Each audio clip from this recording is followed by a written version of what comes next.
the jibber jabber. Don't be babbling like a fool. Say what you got to say. That's all. Then shut your dang pie hole.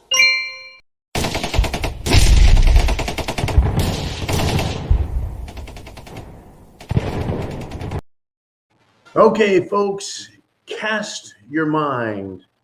It was early in 2020.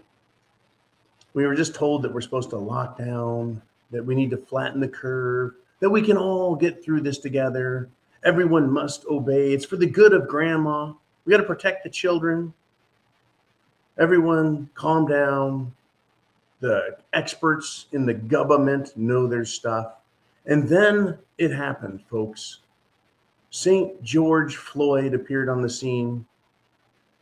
He graced us with his presence. And then those wascally police did some bad stuff. Now, leaving all the specifics of George Floyd off the table, let's do this. Let's just examine for a second the imperfections of the world. It is not a perfect world. It never has been. Likely never will be. Be close. It'd be nice to get close to perfection, but it's never perfect, right? There are crimes by criminals and there's injustices by government. We know that there is this thing called police brutality. We know that there's this thing called excessive use of force. And we also know there's this thing called criminal behavior, resisting arrest, and the murder of police. So that door swings both ways. Now, I'm sure the percentages of injustice outweigh the number of police being hurt, but at the same time, they don't really put those statistics out there for everyone to understand either. We're just told to look at every situation individually when it comes to certain things, and then we're also told, no, man, you just got to gloss all over that and see the bigger picture. For us as preppers, what we just need to see is that mostly peaceful times are coming fast. And by mostly peaceful, I mean the 2020 summer of love. It started. Number one, we have this this black supremacist dude in New York killing a bunch of people on a subway train. And it's very suspicious, right? It looks like there's crisis actors there. It's an easily controlled scene. The flow of people can be maintained to keep just those who need to see it and film it there. And then this happened. This next event happened. Someone has been shot and killed in Grand Rapids, Michigan. The police released the video of a fatal shooting. The man who was shot is named Patrick Liola. He appears to be resisting arrest and fighting over a taser. And one officer can be heard saying, "Let go of the taser." And then the man was fatally shot.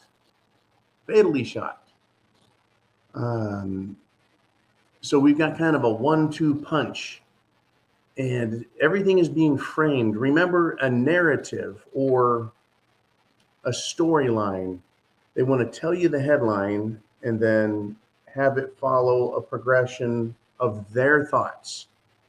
Because there's random acts all over, folks. You've got all kinds of criminal behavior, all kinds of police behavior, all kinds of government actions, but they want us to follow this this narrative in a certain direction. And so they piece stories together in order to direct your attention and direct your focus and your mentality and your conclusion.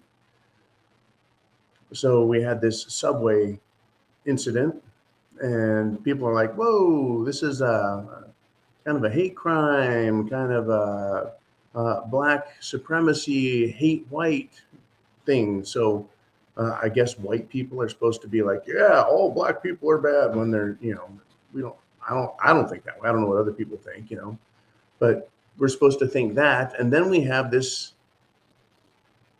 police action in Grand Rapids, Michigan. And we've got some opinions out there. Now, Carmine Sabia, who appears to be a POC, that's a person of color to you and me, he says, this is his tweet he put out. He says, a taser is a deadly weapon. I'm sorry he died, but all Patrick Lyoya, it's Lyoya, Lyoya, all Patrick Lyoya had to do was not fight the police officer, and he would be alive today. Civil rights activists should advise others to stop fighting the police and start cooperating. That would be justice for Patrick Lyoya. See, there's also the hashtag is already out there. Hashtag justice for Patrick Lyoya.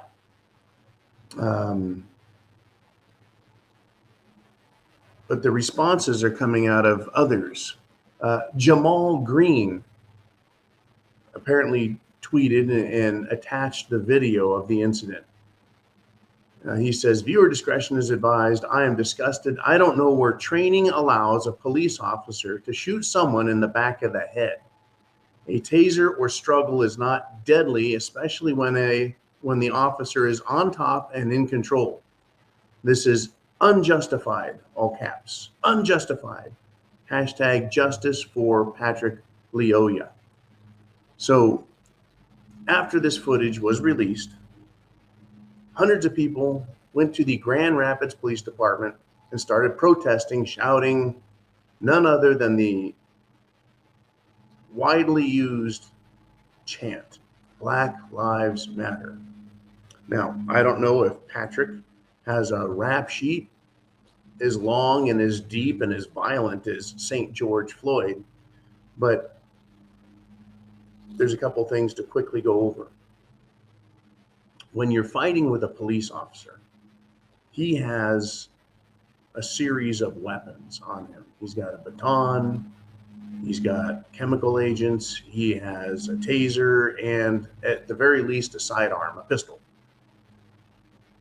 Anytime a police officer is in a struggle, they're thinking, if I lose control of this incident, if I get hit and knocked dizzy or knocked out, they can take my weapons and they can do whatever they want to me.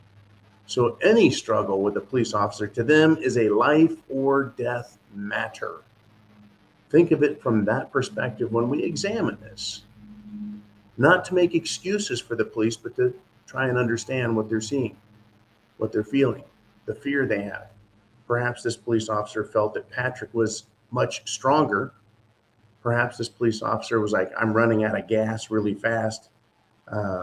Right? There's a lot of things going through their head. If this guy, if he's willing to fight me this hard over, I don't even know what, right? He's trying to arrest him. If he's willing to fight this hard, what else does he have? You know, does he have a weapon on him? If he gets his hands free, is he going to stab me? Is he going to shoot me? Is he going to take my gun and shoot me? All of these thoughts are going through the police officer's head. Now, that does not excuse a crime, an abuse. It does not excuse cold-blooded murder. It doesn't excuse the bad things, but understand they're pushing this narrative again. Well, we'll be arguing about the technicalities, the instances in what could be a tragedy or could be an abuse of power. The politicization of this is what I'm pointing to. They politicize the guy in the subway, and they're politicizing this. BLM is out politicizing this. So mostly peaceful times. Remember that stupid ass reporter standing in front of a flaming inferno, a hellish, right, flame, and then calling it a mostly peaceful protest, right? This conflagration looked like it could have consumed the entire city, and it's mostly peaceful. It started quite a few entertaining memes, but, you know, St. George Floyd was no saint. And his death, folks, was incredible. And I think there was injustice in court there. And there was a miscarriage of justice there over the Derek Chauvin case. Being an asshole is no crime. Being a witness to someone ODing on fentanyl while trying to arrest them at the same time should not be a crime. I've got problems, folks, with abuse of power, as you guys know. I also have problems with people exploiting the ignorance of others and the feelings of others instead of using this, right? we could end up with a lot of nonviolent, mostly peaceful activity that carries us into the summer of 2022. They used violence, folks, in 2020 to push a social agenda, a political agenda, and to smear President Trump, make it hard for the election to be about the course the nation takes. Here we are again in 2022, just in time for Summer of Love 2, right? The sequel. How would the Democrats use this, folks, to maintain their power? Because that's what they're trying to do, is maintain their power in Congress, the Senate. So are they going to use another series of riots as a get the vote out? I don't know. They're going to try, folks. They have a plan, I'm sure. It's obviously not on a political platform that others could support, looking at the ridiculous craziness over the last 10 years in politics, and certainly in the last 5 years, with the radical wokeism, cancel culture, and violent racist garbage that's going on, as well as corporate pandering and selling out to the most extreme elements, whether it's the extreme racial elements or the extreme skinny jeans elements of the world, the extreme educational elements. Remember, we should be going into this election not thinking about a single event like the subway train, or a single event like this shooting. We should be looking at the entire country, the United States of America, and what the farthest left radicals are doing to every kid across the whole country, in every classroom, trying to teach them about critical race theory and teach them that it's probably a good idea to cut off your genitals and take drugs that stop you from going into puberty. It's incredible, one, that they created those drugs, and two, that they're administering them. And they want to teach kids that's what you should be, that's what you should like. Imagine what happens when these kids that are now 5, 10, 15 years old get to be age 20, 25, 30, 40, and they're like, why did I make these decisions again? And again, I can tell you from personal experience, a very good friend who is a nurse, an ICU recovery nurse, he said every single person who had gender reassignment surgery in the Bay Area, when they would wake up, the first thing they would ask him is, did I do the right thing? And he told me, he's like, they got all that way, going through the psychology, going through the doctor's visits, going through all the everything, family, friends, their life, coworkers, everything. And the first thing they do is ask the nurse, did I do the right thing?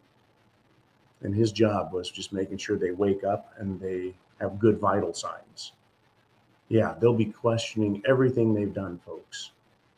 The same way you and I will be questioning everything that's done during these mostly peaceful times known as the 2020s and the Great Reset, SHTF, and Mad Max Hell on Earth. It is coming. Get prepared. Food, water, shelter, clothing, medicine, means of self-defense. Have your plan. Know the area around you. Pow, you're in the middle of it. The 10-mile radius around you, we've got to understand that. We've got to understand it, folks. There's no excuse for not knowing what's around you, so you can be fully prepared. Because chance favors the prepared mind. Is yours. We predicted this, folks. It's all coming to pass. Are you ready?